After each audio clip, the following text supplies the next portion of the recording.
Krutika again from Samarpan Gyan School, Rata. Today we are going to continue with our same topic of people as resource from class 9 social science economics. So let's begin with the revision of the topic we have already covered.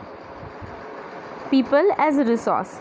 People who are the part of workforce are called human resources. Why are they called human resources?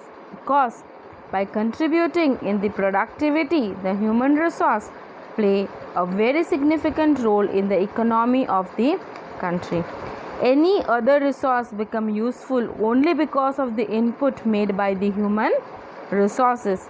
Investment in the human capital yields a return like investment in the other resources.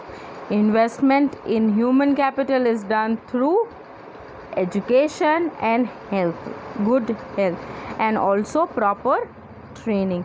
Moreover, the healthy person is more productive than the unhealthy person. If we talk about the educated parents understand the value of education and hence invest in their child's education to secure the better future of the child. Educated parents also take care of the child's health and nutrition of the child. This creates the virtuous cycle of creating a better human capital. Uneducated parents are unable to invest on the education and health care of their child. This creates the vicious cycle in which the coming generation is forced to remain poor. Then we have also discussed about a country like Japan who has invested in human capital and thus they are rich and developed country. How the economy of the country is progressed. So here we have already discussed about the three economic activities wherein the people are engaged. The primary activity where we saw that the occupation is nearly closely related to the man's natural environment. Then we also discussed about the secondary activities wherein the raw materials produced by the primary activities are taken as the raw material and used for the manufacturing process. Next, we have also seen the tertiary activities wherein it supports the primary activities. It consists of all the service occupations, transport, communication, trade, health, and we have discussed all this in details in the previous video lecture. So here we are going to continue with our topic,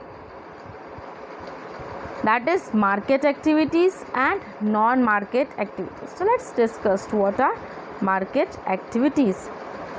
When some product or service is produced to sold in the market, it is known as the market activity. Purposely it is being produced to sell it in the market, so it is known as the market. When some product or service is produced for the self consumption, खुद के लिए, for the self consumption, is called non market activity. Just small example given. If a farmer just produces just enough to meet his family needs, then his activity is non market activity. Similarly, the work of housewife is the non-market activity because she is working for the benefit of the family members. So here we have already discussed about the two activities, market activities and non-market activities. Now we are going to come up with the next topic, that is the quality of population. How do we improve the quality of population? The quality of population can only be improved by, it depends upon the literacy rate, health of people indicated by the life expectancy, health of the person, and also the skills formed acquired by the people of the country. So these are the 3 points where the quality of the population depends. The literate and the healthy population can made into an asset for the of the country. Literate and healthy population also contributes to the GDP of the country. So illiterate and unhealthy people become the liability, whereas the literate and the healthy people are an asset for the country.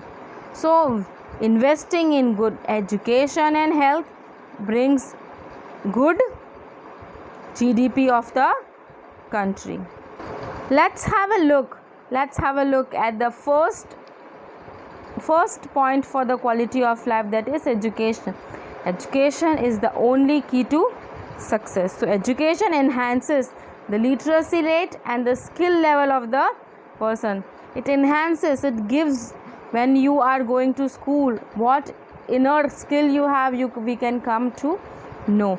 The presence of educated person in the society indirectly benefits the illiterate persons as well. So government has taken various steps to educate the people.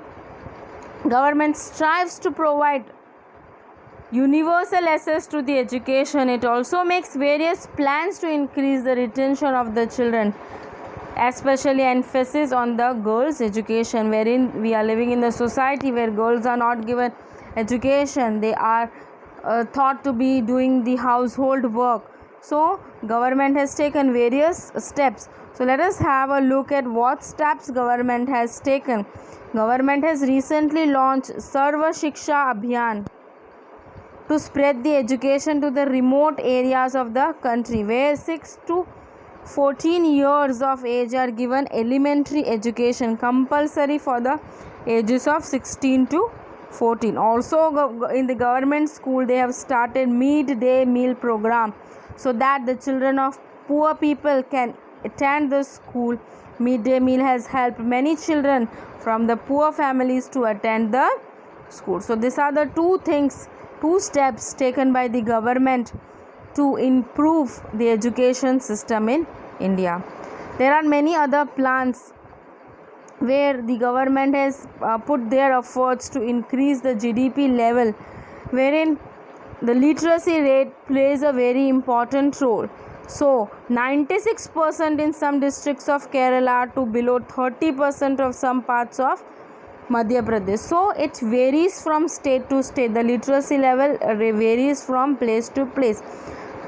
The primary school system has expanded to over 5 lakh villages in India. Unfortunately, this huge expansion of schools have been diluted by the poor quality of schooling and high drops out rate.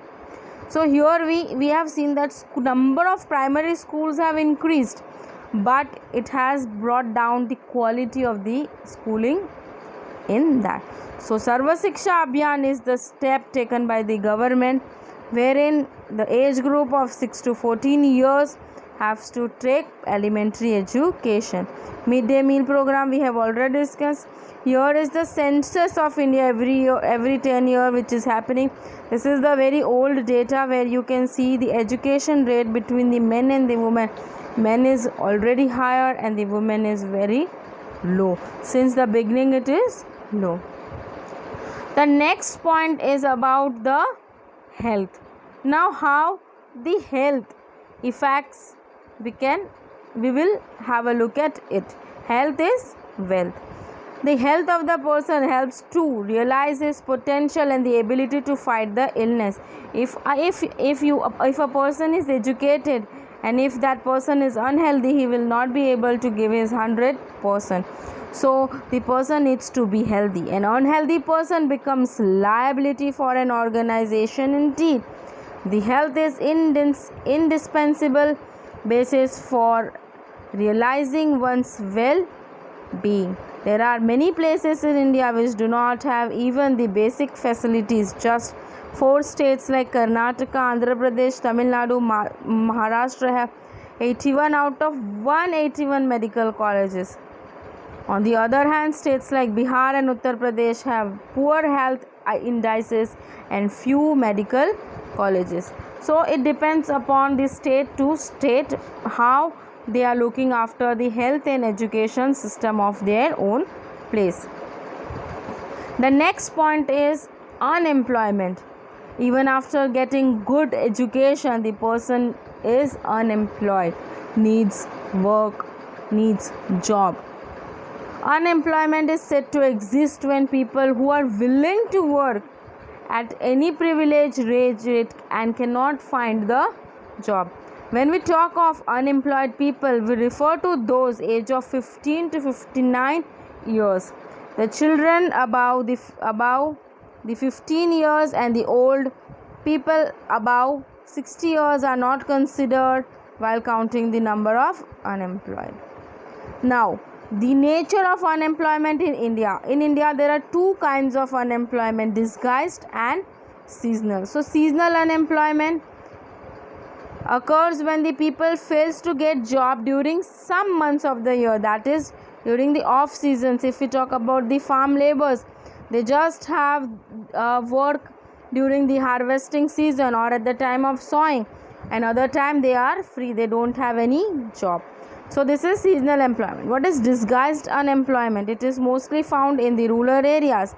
Such kind of problem arise due to the excessive pressure of population on an agriculture. Disguised employment is a situation wherein the number of workers in the job is more than the actually required on the job.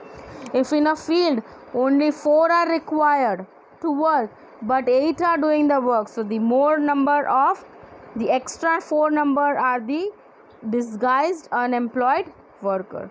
It is increasing. If the unemployment is increasing, it is an indicator of the depressed economy. There are few consequences of unemployment, that is unemployment led to wastage of manpower. It also increases the economic overload. It also increases the social unrest and the tension. So here we come to an end of this chapter. We will meet in the next video with the new chapter. Till then, bye bye.